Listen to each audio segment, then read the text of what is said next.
क्या आप कल्पना कर सकते हैं एक ऐसे चर्च के विषय में, यहाँ पर यीशु के नाम की आराधना हो रही है, जहाँ पर यीशु के नाम का प्रचार किया जा रहा है, जहाँ पर प्रभु यीशु मसीह के नाम से दुआएं की जा रही हैं। लेकिन प्रभु यीशु यहाँ इस कलीसिया में है ही नहीं, वरन वो चर्च के बाहर खड़े हैं और वो बाहर से नॉक कर रहे हैं कि प्लीज मुझे अंदर आने दो। क्या आप ऐसी कलीसिया का हिस्सा बनेंगे जिसमें यीशु ही नहीं है वरन यीशु बाहर खड़े हैं, या आप इस कलीसिया से बाहर आएंगे और मुझसे यीशु से मिलेंगे? यस, ऐसी ही थी ये कलीसिया, लौदीके की कलीसिया।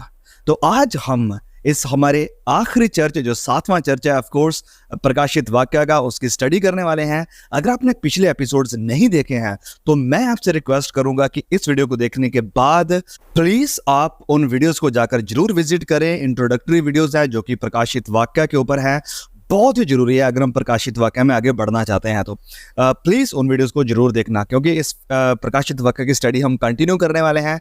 इस चैप्टर 3 के बाद हम चैप्टर 4 में जाएंगे। अब जो हमारे 7 चर्चेस हैं प्रकाशित वाक्य के, इनकी स्टडी खत्म हो जाएगी इस लौदीके के कलीसिया के बाद। नो, मेरी फिर से आपसे रिक्वेस्ट है कि अगर आपने वो एपिसोड्स नहीं देखे हैं प्लीज उन्हें विजिट जरूर करना, और साथ ही साथ अगर आपने चैनल सब्सक्राइब नहीं किया हुआ प्लीज सब्सक्राइब जरूर कर ले, साथ में बेल आइकन को दबा देना ताकि हर नए एपिसोड्स का वीडियो या नोटिफिकेशन आप तक जरूर पहुंच सके। ऑलराइट, तो ज़्यादा वक्त ज़ाया ना करते हुए चले हम सीधा परमेश्वर के वचनों में जाते हैं। और मैं सारे वचनों को नहीं पढ़ूंगा, हम एक एक वर्स को पढ़ेंगे और फिर उनकी स्टडी करेंगे, उन्हें एक्सप्लेन करेंगे, और इसके साथ साथ हम आगे बढ़ते जाएंगे। और मेरी आपसे भी रिक्वेस्ट है कि अगर आपके पास आपकी बाइबल है तो प्लीज़ आप अपनी बाइबल को जरूर उठा लीजिए अपने साथ और मेरे साथ इन वचनों को पढ़ेंगे। ओके, हम वचन 14 को देखते हैं। यहाँ पर प्रभु यीशु इस कलीसिया से बात कर रहे हैं, कहते हैं कि लौदीकिया की कलीसिया के स्वर्गदूत को ये लिख, जो आमीन और विश्वास योग्य, सच्चा गवाह है और परमेश्वर की सृष्टि का मूल कारण है, वह ये कहता है। ऑलराइट, तो जैसे हमारा पैटर्न रहा है पिछली स्टडीज के जैसे, वैसे ही हम आज इस वीडियो में भी उसी पैटर्न के साथ जाएंगे। सबसे पहले हम इस शहर लौदीकिया के बारे में थोड़ी इंट्रोडक्शन देखेंगे कि ये लौदीकिया शहर किस तरह का था, क्योंकि जब हम शहर की इंट्रोडक्शन को जान लेते हैं, जब हम शहर के बारे में थोड़ा कॉन्टेक्स्ट देख लेते हैं, तो फिर आगे जो बातें कही गई हैं उन्हें समझना हमारे लिए आसान हो जाता है। इसलिए शहर के बारे में जानना हमारे लिए बड़ा जरूरी है। तो ये जो लौदीकिया शहर था, ये बहुत ही एक महत्वपूर्ण शहर है इस एशिया मिनार का। ये एक बहुत ही वेल्दी, यानी एक बड़ा ही पैसे वाला शहर है। फिर ये एक वो शहर है जहाँ पर यहूदियों की पॉपुलेशन बहुत ज़्यादा थी, और फिर रिलीजियसली भी दूसरे और शहरों की तरह यहाँ पर भी ये जो शहर था, ये कैसर की वर्शिप का, कैसर की पूजा करने का एक सेंटर बना हुआ था। और यहाँ पर फिर एक और रोमी देवता था, वो था एस्क्लेपियोस। वो एक चंगाई करने वाला देवता था, यहाँ पर उसकी भी आराधना होती थी। ओके, तो ये है थोड़ी सी फाइनेंशियल कंडीशन, रिलीजियस कंडीशन इस शहर की। अब इस शहर के बारे में ये भी कहा जाता है कि जब AD 60 को, यानी 60 AD को, जब इस शहर को बड़े खतरनाक भूकंप ने तोड़ दिया था, कुछ शहरों को, कई बिल्डिंग्स को गिरा दिया था, तो ये जो शहर था ये इतना मतलब हम कह सकते हैं कि वेल्दी था, इतना इनके पास पैसा था कि इन्होंने बाहर से किसी की भी मदद नहीं मांगी, वरन इन्होंने ये कहा कि हम इसे खुद दोबारा से बनाएंगे, अपने दम पर खड़ा करेंगे। हमारे पास इतनी क्षमता और इतनी फाइनेंशियल मतलब सपोर्ट है कि हमें किसी दूसरे की जरूरत नहीं है। टैसिटस, जिसके बारे में शायद आपने सुना ही होगा, तो ये जो टैसिटस था एक रोमी हिस्टोरियन था, इतिहासकार था। वो बताता है कि Laodicea rose from the ruins by the strength of own resources and with no help from us, कि उन्होंने हमसे यानी रोम से कोई मदद नहीं मांगी, वरन उन्होंने खुद अपनी क्षमता के साथ दोबारा से अपने टूटे हुए शहर को खड़ा किया है। लौदीकिया शहर वो शहर था जिसके पास बहुत सारा ऐसा सामान था जो वो दूसरे देशों में बेचते थे। ये जो लौदीकिया शहर था, इसे घमंड था अपनी 3 चीज़ों के ऊपर। पहली बात, फाइनेंशियली ये लोग बहुत ही वेल्दी थे। दूसरी बात, इनकी जो टेक्सटाइल इंडस्ट्री है वो भी काफ़ी पॉपुलर थी। और तीसरी चीज़ जो इनकी पॉपुलर थी इस लौदीकिया शहर की, वो थी इनका सुरमा। जो कि पूरी आसपास के जो शहर थे वहाँ पर आसपास के देशों में भी और शहरों में भी एक्सपोर्ट होता था यहाँ लौदीकिया से। अगर बात करें लौदीकिया की वाटर सप्लाई की, तो यहाँ पर सबसे बड़ी जो दिक्कत थी इस शहर को वो थी वाटर सप्लाई को लेकर। जो मेन वाटर सप्लाई आ रही थी वो आ रही थी 6 माइल दूर एक जगह है हिरेरेपोलिस, वहाँ के जो स्प्रिंग्स है यानी वहाँ के जो झरने थे वहाँ से पानी की सप्लाई आती थी। और ये जो झरने थे ये गर्म थे, गर्म पानी के झरने थे। अब क्योंकि यहाँ से गर्म पानी के झरने चलते थे तो यहाँ लौदीकिया में पहुंचते पहुंचते ये जो गर्म पानी था ये लूकवार्म हो जाता था यानी गुनगुना हो जाता था। तो इस कारण पानी को पीने के लिए उन्हें या तो पानी को किसी तरह से किसी ठंडी जगह पर रख के उसे ठंडा करना पड़ता था या फिर इसे गर्म करके पीना पड़ता था, क्योंकि ये जो गुनगुना पानी था वो इसे नहीं पी सकते थे। ऑलराइट, तो ये थी थोड़ी सी इन्फॉर्मेशन इस शहर लौदीकिया के बारे में। अब चलिए हम आगे बढ़ते हैं और देखते हैं कि प्रभु यीशु अपने आप को इस कलीसिया के ऊपर कैसे जाहिर करता है, कि मतलब क्या कहते हैं अपने बारे में इस कलीसिया को। तो क्या कहते हैं प्रभु यीशु कि जो आमीन और विश्वास योग्य और सच्चा गवाह है और परमेश्वर की सृष्टि का मूल कारण है, वह ये कहता है। वाह, तो बहुत ही अद्भुत बातें अपने विषय में प्रभु यीशु यहाँ इस कलीसिया को कह रहे हैं। अब इस वर्ड आमीन का मतलब क्या है, हम सब जानते हैं। आमीन का मतलब होता है कि ऐसा ही हो। हम वैलिडेट करते हैं उस बात को जो दूसरा इंसान कह रहा है, जो वो प्रार्थना कर रहा है। बहुत से लोगों ने इसकी अलग अलग इंटरप्रिटेशन दी है कि प्रभु यीशु वही है जो वो होने का दावा करता है, वो वही है जो कहता है कि हो जाए और वो हो जाता है। लेकिन जो मैं देखता हूँ यहाँ अब प्रभु यीशु मसीह के विषय में, जब वो कहते हैं कि मैं आमीन हूँ, इसका मतलब है कि he is the validation. He doesn't need validation from anybody else. उसे किसी दूसरे की वैलिडेशन की जरूरत नहीं है, वो खुद ही वैलिडेशन है। यस, अगर वो कोई बात करता है तो उसे जरूरत नहीं है कि कोई इंसान कहे कि हाँ आमीन। नहीं, वो खुद ही आमीन है, वो खुद ही वैलिडेशन है। अगर उसने जो कुछ कह दिया तो वो हो गया।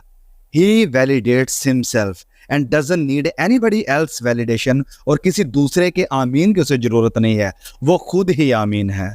फिर आगे प्रभु यीशु अपने बारे में कहते हैं कि जो विश्वास योग्य और सच्चा गवाह है। विश्वास योग्य और सच्चे गवाह का क्या मतलब है कि प्रभु यीशु अपने आप को इस चर्च के विपरीत बता रहे हैं, क्योंकि आगे जैसे हम देखने वाले हैं कि ये जो कलीसिया थी ये ना तो वफादार थी, यानी ना तो ये विश्वास योग्य थी और ना ही ये सच्ची थी। तो अपने आप को प्रभु यीशु इस कलीसिया के विपरीत बता रहे हैं और ये कह रहे हैं कि तुम लोग मेरे विपरीत हो, मेरे विपरीत काम कर रहे हो। ना तो तुम वफादार हो, ना ही तुम सच्चे हो अपने किसी भी काम में, ना किसी अपने स्पिरिचुअल जो रिचुअल्स आप कर रहे हो, जो आत्मिक काम आप कर रहे हो, इन सब में भी तुम सच्चे नहीं हो। और फिर आगे प्रभु यीशु कहते हैं और परमेश्वर की सृष्टि का मूल कारण है। परमेश्वर की सृष्टि का मूल कारण। तो ये जो वर्ड यहाँ पर यूज हुआ है बिगिनिंग यानी मूल, इसका ग्रीक शब्द है आर्के। अब आर्के का मतलब है रूलर या सोर्स, जिससे सब कुछ निकला हो, जो सारे कुछ को बनाने वाला है। और ये वर्ड मैच कर रहा है कुलुस्सियों अध्याय 1:17 के साथ है, जब वहां पर कहा गया है कि वही सब वस्तु में से प्रथम है और सब कुछ उसी के द्वारा, उसी के थ्रू और उसी के लिए बनाया गया है। ओके, तो जब हम आगे बढ़ते हैं वचन 15 में, यहाँ पर प्रभु यीशु अब इस कलीसिया के बारे में क्या कहते हैं या क्या जानते हैं। प्रभु यीशु कहते हैं कि मैं तेरे कामों को जानता हूं कि तू ना तो ठंडा है और ना गर्म है। भला होता कि तू ठंडा या गर्म होता। अब ये जो कलीसिया है ये एक ऐसी कलीसिया नहीं है जहां पर इजबेल जैसी झूठी शिक्षा फैली थी। ये ऐसी कलीसिया भी नहीं है जहां पर अनैतिकता है या दुष्टता है। लेकिन ये चर्च ऐसा भी नहीं है जो परमेश्वर के साथ बड़ा सरगर्म है, जैसे कि फिलदेल्फिया की चर्च था। मतलब हम कह सकते हैं कि ये कलीसिया सही गलत थी, सही गलत थी। आप कहेंगे कि ये क्या? हाँ, ये कलीसिया वैसी ही थी, ना तो ये सही थी ना ये गलत थी, ये सही गलत थी। अब प्रभु यीशु यहाँ इस कलीसिया को कह रहे हैं कि तू ना तो ठंडा है और ना तो तू गर्म है।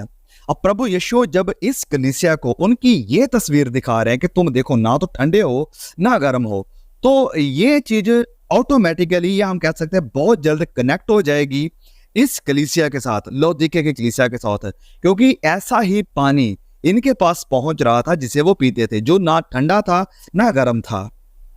तो प्रभु यीशु इस कलीसिया को कह रहे हैं कि तुम भी ऐसे ही हो, तुम ना ठंडे हो ना गर्म हो, तुम वरन गुनगुने बन चुके हो।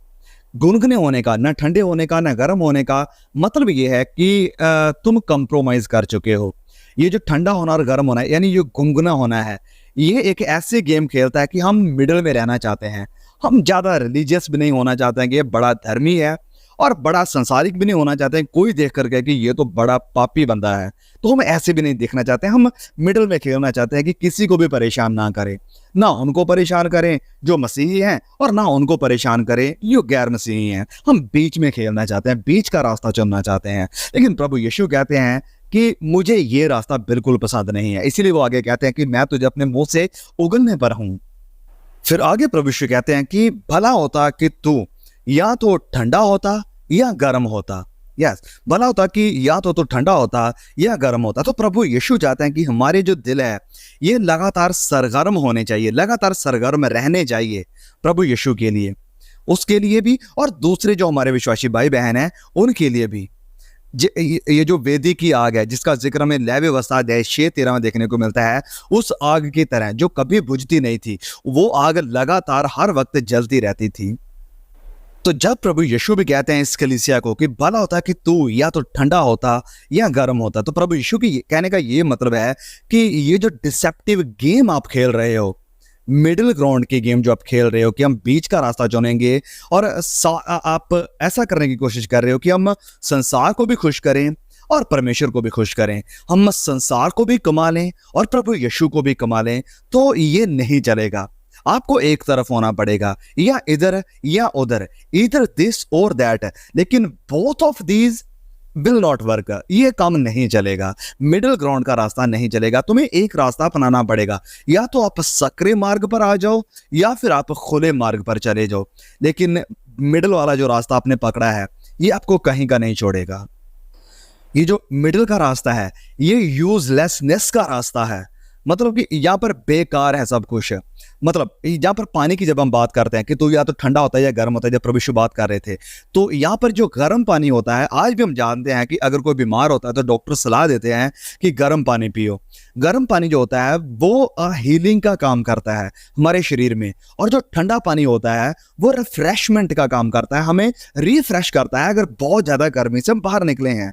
लेकिन जो लूकवार्म वाटर होता है, ये जो गुनगुना पानी है, जो ना ठंडा है ना गर्म है, ये किसी पर्पस के लिए काम नहीं आता है। अब जब प्रभु यीशु ने इन्हें ये कहा कि तुम या तो ठंडे होते या गर्म होते, अगर प्रभु यीशु गर्म कह रहे हैं कि तुम गर्म होते, तो इससे तो हम समझते हैं कि प्रभु यीशु के लिए सरगर्म होना, गर्म होना क्या है कि प्रभु में बने रहने, प्रभु में बढ़ना, प्रभु में आग, प्रभु की जो पवित्र आत्मा की आग में उसमें और ज्यादा मजबूत होना, स्ट्रांग होना। लेकिन प्रभु यीशु ने ये क्यों कहा कि भला होता कि तुम ठंडे होते? ये कहने की जरूरत क्यों थी?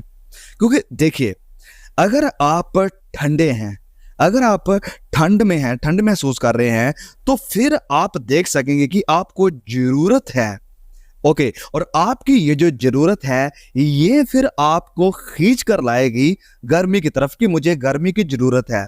अब क्योंकि तुम फंस चुके हो इस बीच वाले रास्ते में या मिडिल में, जो कि लूकवार्मनेस है, तो आप ना आगे हो ना पीछे हो। और ये जो रास्ता है लूकवार्मनेस है, ये जो गुनगुनापन है, ये डेंजरस है। ये ना तो आपको आगे बढ़ने दे रहा है और ना इसके कारण तुम पीछे जा रहे हो। और आज बहुत से मसीहों का, बहुत से क्रिश्चियंस का यही हाल हो चुका है, जो कि मिडिल में है, बीच में चल रहे हैं, गुनगुने होकर चल रहे हैं। ना वो प्रभु में आगे बढ़ते हैं और ना वो प्रभु से दूर होते हैं। वो बीच का रास्ता पकड़े हुए हैं कि हम संसार को भी साथ लेकर जाएंगे, प्रभु यीशु को भी साथ लेकर जाएंगे। हमें संसार से भी उतना ही प्यार है, प्रभु यीशु से भी उतना है। हमें संसार भी उतना ही चाहिए, प्रभु यीशु भी उतना ही चाहिए। हम दोनों को खुश करना चाहते हैं, क्या करें? लेकिन वो प्रभु यीशु के लिए सरगर्म रही हैं, और ऐसे लोगों से प्रभु यीशु नफरत करते हैं। प्रभु यीशु चाहता है कि या तो हम सरगर्म हो जाएं और या फिर हम उससे दूर चले जाएं, या ठंडे हो जाएं या गर्म हो जाएं, लेकिन ये जो गुनगुनापन है इसे दूर करें। ओके, तो आगे वचन 16 में प्रभु यीशु कहते हैं, इसलिए कि तू गुनगुना है और ना ठंडा है ना गर्म है, तो मैं तुझे अपने मुंह से उगलने पर हूं। इसलिए कि तू गुनगुना है। इस गुनगुने मसीह के बारे में Charles Spurgeon, the prince of preachers, वो क्या कहते हैं? वो कहते हैं कि लूकवार्म मसीही ऐसा मसीह है जिसे लोग देखते हैं कि ये मसीह दावा तो करता है कि वो स्वर्ग में जाएगा, लेकिन वो एक स्नील जो होती है उसकी तरह इस दुनिया में दौड़ रहा है। लोग जब ऐसे मसीह को देखते हैं तो वो ऐसे मसीह को देखते हैं जो ये तो मानता है कि नरक नाम की कोई जगह है, लेकिन उसकी आंखों में कोई आंसू नहीं है और उसके मन में कोई बोझ नहीं है उन लोगों के प्रति जो उस नरक में जा रहे हैं। वो एक ऐसे मसीह को देखते हैं जो अनंत जिंदगी की बातें तो करता है, लेकिन उसका मन संसार की चीजों के ऊपर लगा हुआ है। वो ऐसे मसीह को देखते हैं जिसकी जिंदगी में कोई भी सच्चा बदलाव नहीं आया है, जो कि आना चाहिए था मसीह यीशु से मिलने के बाद। और फिर चार्ल्स स्पर्जन कहते हैं कि जब गैर मसीह ऐसे गुनगुने मसीह को देखते हैं तो वो देखते हैं कि ये भी हमारे ही जैसा है, ये कुछ अलग नहीं है, तो हमें क्या जरूरत है इसके मसीही को या इसके मसीह यीशु को अपनाने की। और गुनगुने होने का जो सबसे बड़ा डेंजर है, जो सबसे बड़ा खतरा है, वो ये है, जिसके कारण गुनगुना होना इतना खतरनाक है, वो ये है कि एक गुनगुना मसीही, समझौता करने वाला मसीही प्रभु यीशु मसीह के मकसद को या प्रभु यीशु मसीह के प्लान को, प्रभु यीशु मसीह के सुसमाचार को जितना नुकसान पहुंचा सकता है उतना नुकसान एक संसारिक या अविश्वासी गैर मसीही नहीं पहुंचा सकता है, क्योंकि गैर मसीही यीशु मसीह के नाम का कोई दावा ही नहीं करता है और इस कारण उसकी जो संसारिकता है वो सुसमाचार के लिए कोई रुकावट नहीं बनेगी, कोई हानि का, बदनामी का कारण नहीं बनेगी। लेकिन एक गुनगुना मसीही, बुराई से समझौता करने वाला मसीही, पाप से समझौता करने वाला मसीही, परमेश्वर का नाम लेने वाला मसीही, इसलिए ये मूर्ति पूजा और अधर्मी लोगों के बीच में अपनी संसारिकता के द्वारा मसीह यीशु का क्योंकि वो नाम लेता है तो उसके कारण मसीह यीशु का नाम बदनाम होता है कि मसीह यीशु को मानने वाले ऐसे लोग होते हैं। और इसलिए प्रभु यीशु गुनगुने मसीही से इतनी नफरत करते हैं। अगर मैं प्रैक्टिकली इसे हमारी जिंदगियों में के लिए अप्लाई करूं तो वो ऐसे है कि अगर हमारी जिंदगियों में कोई भी गुनाह है, अगर हमारी जिंदगियों में धन का लोभ है या क्रोध है या गंदे विचार हैं या कोई भी गुनाह आप लेकर चलो किसी भी तरह का, और अगर इन सारे गुनाहों से हमारे अंदर आजाद होने की कोई भी इच्छा नहीं है, कोई भी डिजायर नहीं है, तो आपके लिए यही अच्छा होगा जैसे प्रभु यीशु कहते हैं कि तुम ठंडे हो जाओ, यस, कि तुम अविश्वासी बन जाओ, कि तुम मेरा नाम लेना बंद कर दो, तुम फेलोशिप का हिस्सा बनना बंद कर दो। अगर तुम्हारे अंदर कोई इच्छा नहीं है इन सारे गुनाहों से आजाद होने की, क्योंकि अगर आप गुनगुने होने की बजाय ठंडे हैं तो आपके लिए ये ज्यादा अच्छी बात है। आप उतनी सजा के हकदार नहीं होंगे जितने आप उतनी सजा के हकदार होंगे अगर आप गुनगुने रहते हैं। तो ये एक अद्भुत बात तो लगती है, लेकिन ये एक सच्चाई भी है। ओके, तो आगे प्रभु यीशु फिर क्या कहते हैं? ओके, वो कहते हैं कि इसलिए तू गुनगुना है और ना ठंडा है ना गर्म है, तो मैं अपने मुंह से तुझे उगलने पर हूं। मैं अपने मुंह से तुझे उगलने पर हूं। इंग्लिश में लिखा है I will vomit you out, मतलब जैसे उल्टी हम करते हैं वैसे तुझे अपने मुंह से निकाल दूंगा। अब मैं आपसे यहाँ पर पूछना चाहता हूँ कि क्या वो चीज है अगर जिसे आप खा रहे हैं और आप उसे अपने तुरंत मुंह से निकालना चाहते हैं, आपने अपने मुंह में तो उसे ले लिया लेकिन आप उसे तुरंत बाहर उगल देना चाहते हैं, वो कौन सी चीज होती है?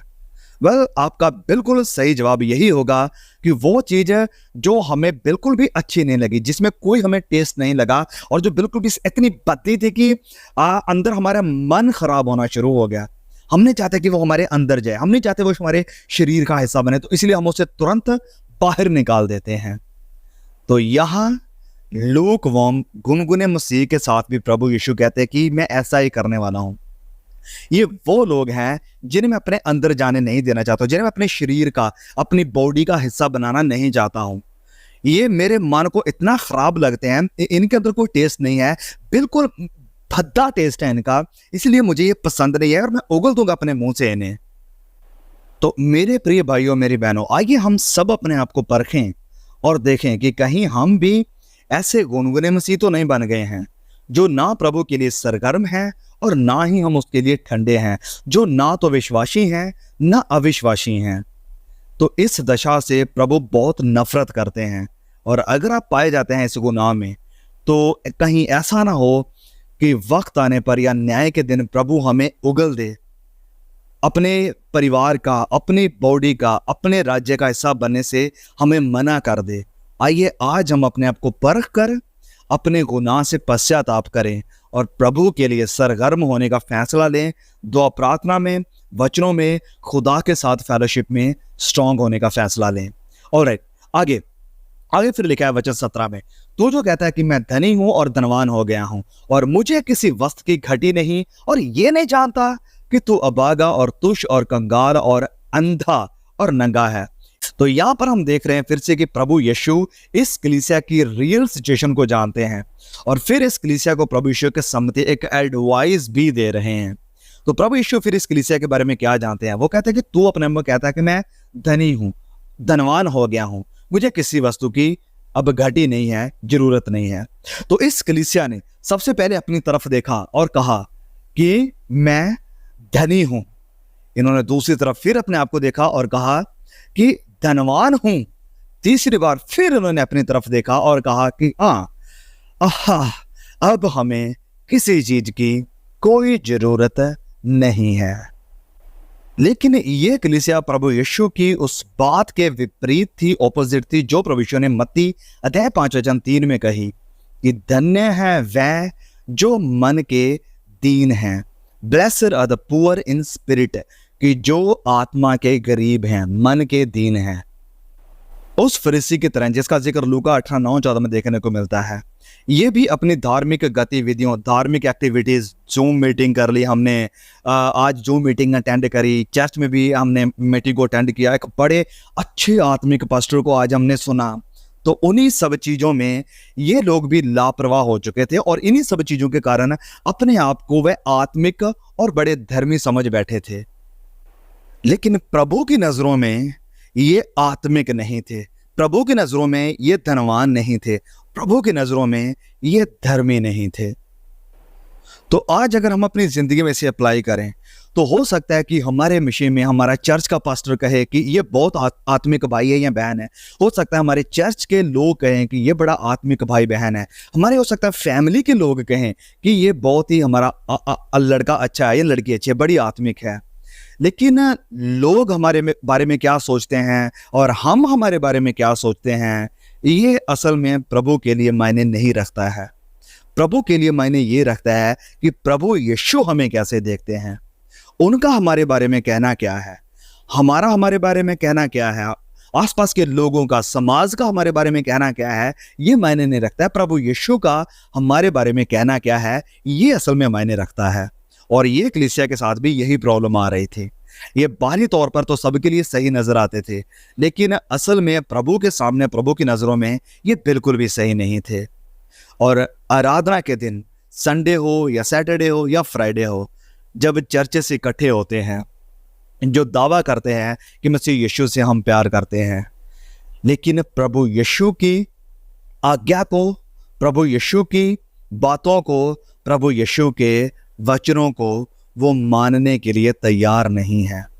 और जब वो प्रभु की बातों को, वचनों को, आज्ञाओं को मानने के लिए तैयार नहीं है, तो हम दावा भी नहीं कर सकते हैं, या वो चर्चेस दावा भी नहीं कर सकते हैं कि हम यीशु से प्यार करने वाले हैं। क्योंकि प्रभु यीशु ने क्लियरली ये कहा कि अगर तुम मुझसे प्यार करते तो तुम मेरी आज्ञाओं को भी मानते, तुम मेरे वचनों को भी मानते, मेरी बातों को भी मानते। अब क्योंकि तुम दावा तो करते हो कि हम तुमसे प्यार करते हैं, लेकिन हम तुम्हारी बात को नहीं मानोगे, जो तुम कहते हो हम उसे नहीं मानेंगे, हम करेंगे अपनी मन मर्जी। तो ऐसा प्यार प्रभु यीशु के लिए नफरत से भी बुरा है, ये गुनगुना प्यार है। और इसलिए प्रभु यीशु इनके असल नेचर के बारे में जानते थे। और वो क्या कहते हैं, तू जो कहता है जो मैं धनवान हो गया हूं, मुझे किसी वस्तु की घटी नहीं है, जरूरत नहीं है, और ये तू नहीं जानता कि तू अभागा है, तुष है, कंगाल है, अंधा है और नंगा है। प्रभु यीशु ने इस कलीसिया की तरफ मुड़कर देखा और इसे कहा कि तू अभागा है। फिर देखा और कहा कि तू तुच्छ है। फिर देखा तीसरी बार और कहा तू कंगाल है। चौथी बार देखा और कहा तू अंधा है। पांचवी बार देखा और कहा तू नंगा भी है। तो हम यहाँ पर जो अंतर देख रहे हैं, जो कॉन्ट्रास्ट देख रहे हैं, वो बहुत ही अद्भुत है, बहुत ही शॉकिंग, हैरान कर देने वाला है। क्योंकि जो वो देख रहे थे अपने आप में और जो रियलिटी थी वो बहुत ही अलग थी। जो वो अपने बारे में देख रहे थे और जो प्रभु यीशु उनके बारे में देखते थे, ये पूरी तरह से अलग था। ये शहर और इस कलीसिया के लोग बड़े अमीर थे, बड़े धनी थे, बड़े प्रभावशाली भी थे, लेकिन आत्मिक तौर पर देवर बैंकरप्ट, वो पूरी तरह से डेड थे, खत्म थे। और ध्यान दें एक बार इन शब्दों के ऊपर जो प्रभु यीशु ने यहाँ पर यूज किए हैं कि तू तुच्छ है, तू दरिद्र है, तू अभागा है, अंधा है, तू नंगा है। ये कितने कठोर शब्द हैं जो यहाँ पर प्रभु यीशु इन लोगों के लिए यूज कर रहे हैं। अब इसका मतलब क्या है, क्यों प्रभु यीशु ने इतने कठोर शब्द इस कलीसिया के लिए यूज करे और 5 टाइटल इन्हें दिए? क्योंकि प्रभु यीशु चाहते थे कि ये कलीसिया देखे कि असल में ये कितने बुरे फंसे हैं, कि ये कितने दयनीय हैं, इनकी जो असल कंडीशन है वो कितनी खराब है। असल में प्रभु यीशु चाहते हैं कि वो इस बात को समझ जाएं। वह खुद की नजरों में और लोगों की नजरों में आत्मिक थे, लेकिन प्रभु यीशु की नजरों में ये लोग एक भयंकर रास्ते के ऊपर थे, बिल्कुल भी आत्मिक नहीं थे। ये जो बुराई करने वाले या दुष्ट लोग हैं, जो पापी हैं, इनकी दशा उनसे भी बुरी थी, ये उनसे भी बदतर थे। अब आप अपने बारे में देखें कि क्या आप अपने बारे में क्या देखते हैं, आपकी जिंदगी कैसी है? क्या आप अपने बारे में आत्मिक सोचते हैं? क्या लोग आपके बारे में आत्मिक सोचते हैं? क्या प्रभु यीशु आपके बारे में आत्मिक सोचते हैं? ये मायने रखता है। जो स्मिर्ना की कलीसिया थी जिसके बारे में हमने स्टडी किया था, वो लोग सोचते थे कि हम गरीब हैं, लेकिन प्रभु यीशु ने उनके विषय में कहा कि तुम असल में अमीर हो। ये जो कलीसिया लौदीकिया की है, ये सोचते हैं कि हम अमीर हैं, धनवान हैं, लेकिन प्रभु यीशु ने उनके विषय में कहा कि असल में तुम गरीब हो। तो अब क्योंकि ये लौदीकिया की कलीसिया आत्मिक तौर पर अंधी हो चुकी है, इस कारण वो देख ही नहीं पा रहे हैं कि वो कितने अभागे हैं, कितने तुच्छ हैं, कितने दरिद्र हैं और कितने नंगे हैं, क्योंकि वो आत्मिकता में अंधे हो चुके थे, पैसे में अंधे हो चुके थे। आइए हम भी अपनी आत्मिक दिन प्रतिदिन की गतिविधियों में, एक्टिविटीज में इतने अंधे ना हो जाएं कि हम जो हमारी आत्मिक जरूरत है उसके विषय में अनजान रह जाएं, उसके विषय में हमें पता ही ना चले। आइए हम अपने आप को दीन करें खुदावंद मसीह यीशु के आगे, अपने आप को नम्र करें, हम्बल करें और कहें प्रभु यीशु से, कहें पवित्र आत्मा से कि प्रभु हमें हमारी रियलिटी दिखा, हमें हमारी ज़रूरत दिखा कि हमें किस चीज़ की ज़रूरत है, कौन से गुनाह से बाहर आने की ज़रूरत है। मैं चाहूँगा कि इस वीडियो को आप रोक दें, थोड़ी देर के लिए रोक दें और अभी प्रार्थना करें, अभी प्रार्थना करें कि प्रभु पवित्र आत्मा हमारी आंखों को खोल, हमारी आत्मिक आंखों को खोल कि हम आपकी ज़रूरत को देख सकें कि आप हमारे लिए कितने ज़रूरी हैं।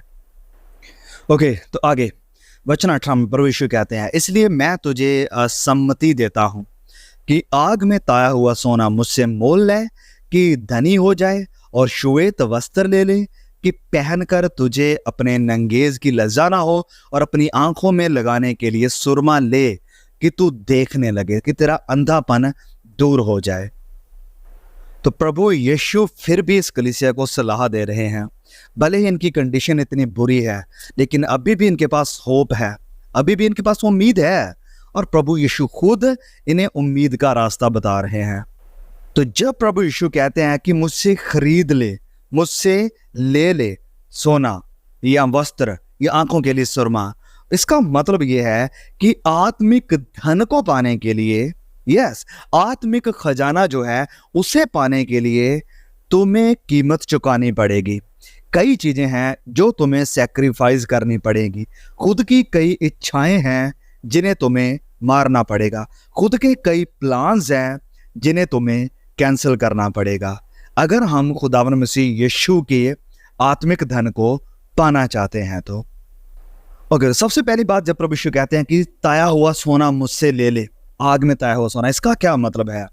आग में ताए हुए सोने का मतलब है कि परमेश्वर का स्वभाव, मसीह यीशु का स्वभाव जो पूरी तरह से शुद्ध है, पाक है, जिसमें कोई मिलावट नहीं है, जिसमें कोई अशुद्धता नहीं है, वो पवित्र है। और हमारी जिंदगियों में हमें उस पवित्रताई को लेना है। और अगर हमें परमेश्वर की इस पवित्रताई को, इस स्वभाव को लेना है, तो उसके लिए हमें अपने स्वभाव का, अपनी कई चीज़ों का, फिर से मैं जैसे कहूँ कि बलिदान चढ़ाना पड़ेगा। फिर प्रभु यीशु कहते हैं कि श्वेत वस्त्र मुझसे ले ले। श्वेत वस्त्र दिखाते हैं हमारी धार्मिकता को, जो हमारी बाहर के लोग धार्मिकता को देखते हैं, कि लोग हमारी ज़िंदगी को देखेंगे और कहेंगे कि ये धर्मी हैं, ये अलग हैं, गुनाह से, बदी से, बदकारी से, पाप से, समझौतों से, कंप्रोमाइज़ से ये समझौता करने वाले या इनकी तरफ आने वाले नहीं हैं। और फिर तीसरी बात प्रभु यीशु कहते हैं कि आँखों के लिए सुरमा मुझसे ले ले। ये सुरमा आँखों के लिए क्या दिखाता है, क्या दर्शाता है? कि हम परमेश्वर के नज़रिए को देखने लगें, हम परमेश्वर के वचनों की सच्चाई को देखने लगें, परमेश्वर के वचनों के प्रकाशन को देखने लगें, परमेश्वर के मकसद को हमारी जिंदगियों के लिए देखने लगें, परमेश्वर के किंगडम को हम देखने लगें, पवित्र आत्मा को हम देखने लगें और अपने आप को हम वैसे देखने लगें जैसे परमेश्वर हमें देखना चाहते हैं।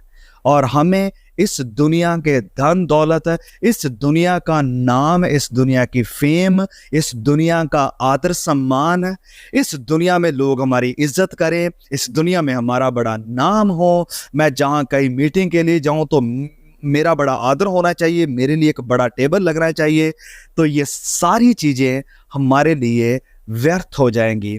हम क्योंकि सच्चाई को देखने वाले हो जाएंगे, हम रियलिटी को देखने वाले हो जाएंगे जो प्रभु यीशु देखते हैं। ओके, तो मेरे भाइयों, मेरी बहनों, मुझे, आपको, हम सबको इन्हीं तीनों चीज़ों की ज़रूरत है।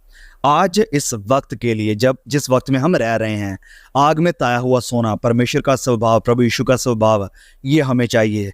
हम धार्मिकता, प्रभु यीशु की ज़िंदगी, कि लोग हमें देखें और कहें कि वाकया में ये प्रभु यीशु को मानने वाले लोग हैं। आँखों के लिए सुरमा, कि हम सच्चाई को देखने वाले बन जाएं, हम दुनिया के अंधकार में ही कहीं फंसे ना रह जाएं। और फिर आगे प्रभु यीशु एक बड़ी खूबसूरत बात कहते हैं इस कलीसिया को, जो कि हमें सोचने पर कई बार मजबूर भी कर देती है। वो कहते हैं कि मैं जिनसे प्रेम रखता हूँ, वचन 19, उन सबको लाना और ताड़ना देता हूँ, इसलिए उत्साही हो और मन फिरा। वाह, अद्भुत, असंभव कि ये कलीसिया जो लूकवार्म है, जिसे प्रभु कहते हैं मैं तुझे मुंह से उगलने पर हूं, यह कलीसिया जिसके लिए इतने कठोर शब्द प्रभु यीशु ने 5 शब्द यूज किए कि तू कंगाल है, तू तुष है, तू अभागा है, तू नंगा है, तू अंधा है, तो इस कलीसिया को कह रहे हैं कि मैं जिसे प्यार करता हूं मैं उन्हें ताड़ता हूं। मतलब है कि प्रभु यीशु अभी भी इस कलीसिया से प्यार करते थे। ये कैसे? तो जवाब है कि हाँ, वो अभी भी इस कलीसिया से प्यार करते थे। अभी भी प्रभु यीशु ने इन्हें इनके हालात पर नहीं छोड़ दिया था। अभी भी इस कलीसिया के पास उम्मीद है। यस, अभी भी आशा की किरण है। वाह! और इस बात को जानना, ये हमारे लिए भी कितनी बड़ी तसल्ली की बात है कि जब हम हमारे खुदावंद मसीह यीशु के द्वारा झिड़के जाते हैं, अनुशासित किए जाते हैं, दीन किए जाते हैं, नम्र किए जाते हैं, तो हम ये हमेशा याद रख सकते हैं कि ये उसके बड़े महान, अद्भुत, अजीब प्यार की एक निशानी है। और बार्सले इस चीज के ऊपर कमेंट, इस वचन के ऊपर कमेंट करते हुए कहते हैं कि it is in fact God's final punishment to leave a man alone. कि प्रभु यीशु अगर किसी इंसान को छोड़ देते हैं, परमेश्वर जिस इंसान को अकेला छोड़ देते हैं, तो ये परमेश्वर की एक बहुत बड़ी सजा हो जाती है असल में। और इसके ओपोजिट, इसके विपरीत, जब आप कोई गुनाह करते हैं और अपने अंदर में, अपने विवेक में किसी तरह के दोष को नहीं पाते हैं, किसी तरह की ताड़ना को महसूस नहीं करते हैं, और आपको प्रभु हम्बल नहीं करते हैं, नम्र नहीं करते हैं, तो आप असल में खतरे में पड़ गए हैं। यस, आप खतरे में पड़ चुके हैं। शायद प्रभु ने आपको बदलने का जो प्रयास है, जो कोशिश है, वो बंद कर दी है। और ये एक खतरनाक बात है, और इसकी वजह शायद यही है कि बीते समय में, बीते वक्त में आप उसकी ताड़ना की जो धीमी आवाज़ थी उसे सुनने से लगातार इनकार करते आए हैं।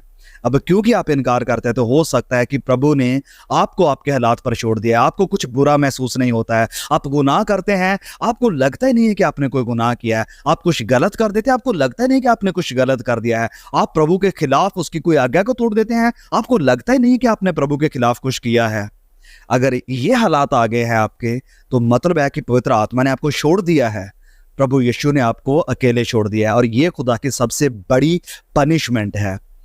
और अभी भी अगर पवित्र आत्मा आपके साथ बात कर रहा है, धीमी आवाज से आपको आपके गुनाह याद दिला रहा है, आपके अंदर दोषी आत्मा को भर रहा है, आपको ताड़ना महसूस हो रही है, तो मेरे प्रियो, प्रभु ने कोशिश को अभी तक बंद नहीं किया है। प्रभु ने आपके डोर को खटखटाना अभी बंद नहीं किया है। वो चाहता है कि आप अभी भी पश्चाताप करें, आप अभी भी उसके पास वापस मुड़ आएं। इससे पहले कि बहुत देर हो जाए, इससे पहले कि परमेश्वर के पवित्र आत्मा की वो धीमी आवाज़ आपको सुनना बंद हो जाए, आज ही अपने घुटनों पर आएं, तौबा करें, पश्चाताप करें, मन फिराएं और प्रभु यीशु मसीह के पास वापस लौट आएं। आगे वचन 20, जो कि काफ़ी फेमस वचन है, आपने कई बार सुना होगा। यहाँ पर प्रभु यीशु वचन 20 में कहते हैं कि देख, मैं द्वार पर खड़ा हुआ खटखटाता हूँ, यदि कोई मेरा शब्द सुनकर द्वार खोलेगा तो मैं उसके पास भीतर आकर उसके साथ भोजन करूंगा और वह मेरे साथ। तो प्रभु यीशु इस लूकवार्म, इस गुनगुने चर्च को एक बहुत ही बड़ा इनविटेशन दे रहे हैं, एक बहुत ही महान इनविटेशन दे रहे हैं। वो दरवाजे को नॉक कर रहे हैं, खटखटा रहे हैं और कह रहे हैं कि मुझे अंदर आने दो, मैं तुम्हारे साथ खाना यानी फेलोशिप करना चाहता हूँ। मतलब कि मेरी जो शांति है वो मैं तुम्हें देना चाहता हूँ, मैं इस अपनी शांति को आपके साथ शेयर करना चाहता हूँ, आप अपने आनंद को, अपने स्वभाव को, अपनी पवित्रताई को, अपनी धार्मिकता को तुम्हारे साथ शेयर करना चाहता हूँ। सो प्लीज लेट मी इन, मुझे अंदर आने दो। तो एक चीज हमें यहाँ पर शॉक कर देगी कि कलीसिया में तो ऑलरेडी सभा चल रही है, ऑलरेडी कई सभाएं, कई मीटिंग्स होती होंगी पहले ही से। यस, यहाँ प्रचार हो रहा है, यहाँ टेस्टिमनीज हो रही हैं, यहाँ वर्शिप हो रही है, यहाँ पर दुआएं हो रही हैं, लेकिन ये फेलोशिप, ये कलीसिया, ये मंडली अपने आनंद में, अपने ही आप में मगन है, अपने ही आप में भरे हुए हैं, लेकिन वो इस बात से अनजान है कि प्रभु बाहर खड़ा है, प्रभु कलीसिया के बाहर खड़ा है। लेकिन हमें ये सवाल भी करना बनता है कि खुदा मसीह यीशु जो कि खुदा है, सेल्फ सफिशिएंट है, जो कि खुद परमेश्वर है, सब कुछ जानने वाला, हर जगह मौजूद है, तो वो परमेश्वर दरवाजे पर क्यों खड़ा है? वो तो दरवाजा तोड़कर भी अंदर आ सकता है, वो तो किसी और रास्ते से भी अंदर आ सकता है, लेकिन वो क्यों बाहर खड़ा खटखटा रहा है? Why does he need to do that? क्योंकि वो चाहता है कि जो ऑक्यूपेंट हैं, वो जो अंदर हैं, वो जो विश्वासी लोग हैं, वो पश्चाताप करें। अपना जो प्राइड है, उनका जो घमंड है कि हम अपने आप में मस्त हैं, अपने आप हमारा काफ़ी है, हमें किसी की ज़रूरत नहीं है, ये जो उनका घमंड है, उनकी जो नॉलेज है, वो इससे पश्चाताप करें और अपने आप को नम्र करें। मैं इनके साथ ज़बरदस्ती नहीं करूँगा, मैं अपने आप को इनके ऊपर थोपूंगा नहीं कि मेरी आराधना करो, ज़बरदस्ती मेरे साथ फेलोशिप करो। नहीं नहीं नहीं नहीं, प्रभु कहते हैं कि अगर तुम अपने प्राइड से, अपने घमंड से, अपने गुनाह से पश्चाताप करने के लिए तैयार हो, अपने दिल को मेरे लिए खोलने के लिए तैयार हो, तो मैं तुम्हारे पास आऊँगा, तो मैं तुम्हारे अंदर आऊँगा। तो जब हमारा दिल, हमारा हृदय घमंड से आज़ाद है, पाप से आज़ाद है, पैसे के लोभ से आज़ाद है, या किसी और तरह के गुनाह से आज़ाद है, तो फिर हम प्रभु यीशु मसीह के इस खटखटाने को, ये जो नॉकिंग है खुदा मसीह यीशु की, फिर हम इस आवाज़ को भी सुन पाएंगे।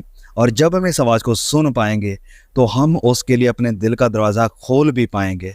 ओके, एक यहाँ पर शब्द है जिसके ऊपर मैं चाहता हूँ कि आप ध्यान दें। जब प्रभु यीशु कहते हैं द्वार पर खटखटाने की बात है कि यदि कोई कि इस कलीसिया में, फेलोशिप में बैठा हुआ अगर एक भी इंसान ऐसा है जो खड़ा हो सकता है, जिसके साथ पवित्र आत्मा बात कर सकता है। ऐसा कोई एक ही इंसान मुझे मिल जाए जो मेरी आवाज़ को सुनने के लिए, मेरी बातों को मानने के लिए, मेरी आज्ञाकारी करने के लिए तैयार है, तो वो एक ही इंसान है इस सारी बाकी कलीसिया के उद्धार का कारण बन सकता है। मैं उसे यूज़ कर सकता हूँ। यदि कोई मेरा शब्द सुनकर, क्या आप वो कोई बनने के लिए तैयार हैं? यस मेरे भाई मेरी बहन, सुनिए मेरी बात को। क्या आप वो कोई बनने के लिए तैयार हैं जो प्रभु यीशु के लिए खड़ा होगा, जो प्रभु यीशु की आवाज़ को सुनेगा, प्रभु यीशु के वचनों को सुनेगा और फिर उन वचनों के अकॉर्डिंग परमेश्वर की आज्ञा को मानकर उसके लिए दरबार को खोल देगा, उसके लिए सच्चाई के दरवाज़ों को खोल देगा? क्या आप वो कोई बनने के लिए तैयार हैं? हाँ, ये सवाल अपने आप से करिए कि क्या आप वो कोई बनने के लिए तैयार हैं? प्रभु यीशु ने ये नहीं कहा कि अगर ये कलीसिया, अगर ये चर्च मेरी आवाज़ सुने। प्रभु ने कहा कि अगर कोई इंसान, इफ़ एनीवन।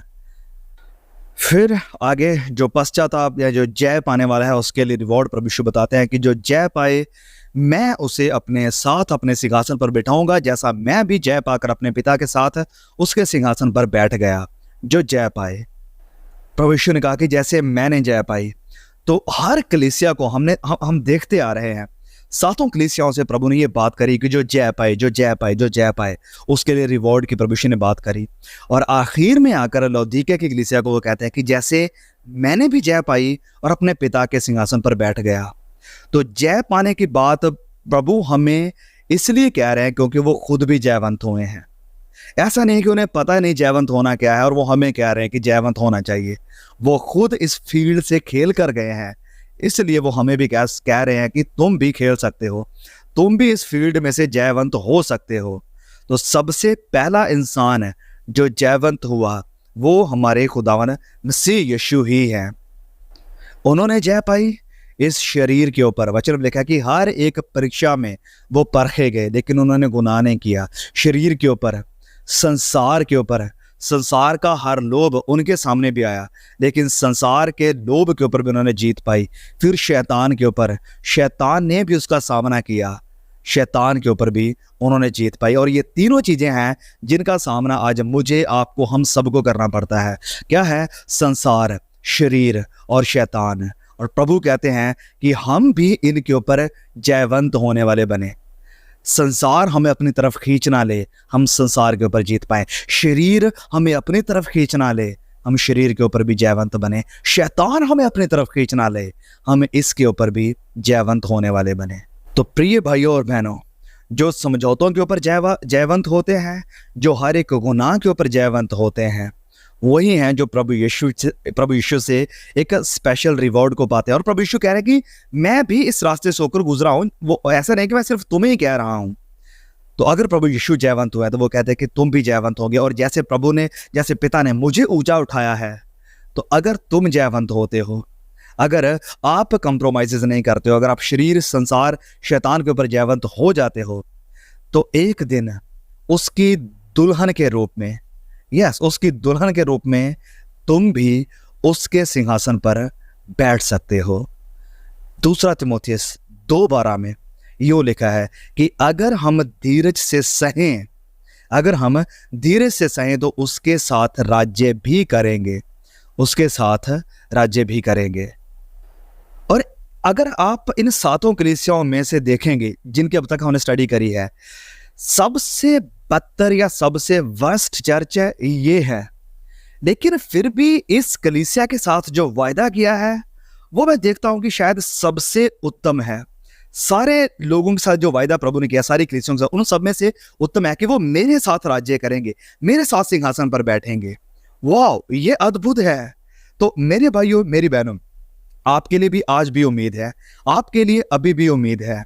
आप चाहे बदतर हो, आप चाहे बदतर से भी बदतर है, आप गुनहगारों के बाप अपने आप को कह सकते हैं, लेकिन आपके लिए भी उम्मीद है, आपके लिए भी रास्ता है, आपके लिए भी प्रभु यीशु मसीह के पास एक होप है, एक बड़ा रिवॉर्ड है, एक बड़ी तसल्ली है। और आखिर में फिर वही जनरल एग्जॉर्टेशन जो सभी कलीसियाओं को प्रभु ने दिया कि जिसके कान हैं वो सुन ले कि आत्मा कलीसियाओं से क्या कहता है।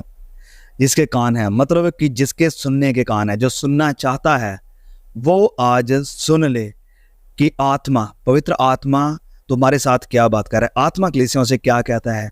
ये नहीं कि आप अपने बारे में क्या कहते हैं, वरन आत्मा, पवित्र आत्मा आज आपको क्या कह रहा है, क्या आप उसे सुनने के लिए तैयार हैं।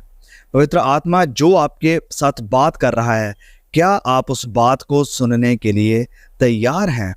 अगर तैयार हैं तो आइए अपनी सारी बुराई से, अपने सारे गुनाहों से पश्चाताप करें, प्रभु यीशु के अधीन अपने आप को करें और इस लाउदीकिया की कलीसिया की तरह गुनगुने लूकवार्म ना बने, वरन वो मसीह बने जो कंप्रोमाइज़ नहीं करता, जो मसीह यीशु के लिए हमेशा, हर वक्त, हर पल खड़ा है।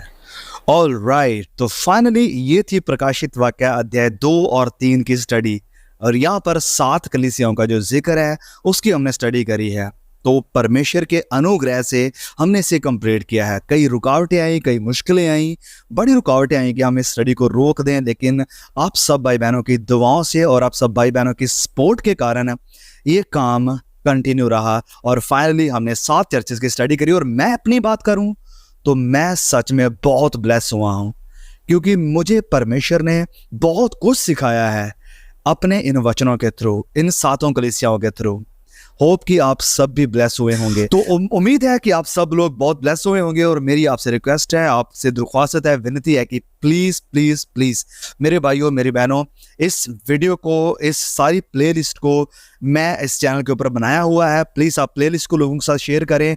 दोबारा देखना चाहते हैं तो प्लीज़ दोबारा ज़रूर जाकर देखना, आप सच में बहुत ब्लेस होंगे। हम कंटिन्यू करेंगे हमारे इस स्टडी को, वचन 4 से हम कंटिन्यू करेंगे। प्लीज़ मेरी रिक्वेस्ट है आपसे कि बड़ी रुकावटें आती हैं, शैतान पूरी कोशिश करता है कि हम इसे रोक दें, लेकिन हम जानते हैं कि ये वो किताब है जो शैतान की नज़रों में एक निशाना है। वो नहीं चाहता कि लोग उसके एंड को जाने, क्योंकि इस किताब में उसका एंड बताया गया है। शैतान नहीं चाहता कि लोग अंतिम समय के जो तैयारी है उसके बारे में जाने, क्योंकि वो भी इसी किताब में बताया गया है। शैतान नहीं चाहता कि हम प्रभु यीशु मसीह की महिमा को जानें, जो इस किताब में हमें देखने को मिलती है। इस कारण उसे पूरी रोकने की कोशिश की उसने, और मुझे पता है कि वो आगे भी करेगा। इसलिए आपकी सपोर्ट की, आपकी दुआओं की बहुत ज़रूरत है। All right, see you again मेरे भाइयों बहनों। दुआ अपने लिए, हमारे लिए करते रहें और प्रकाशित वाक्य को पढ़ते रहें। अध्याय 4 को पढ़कर आना, हम उसकी स्टडी करेंगे। All right, God bless.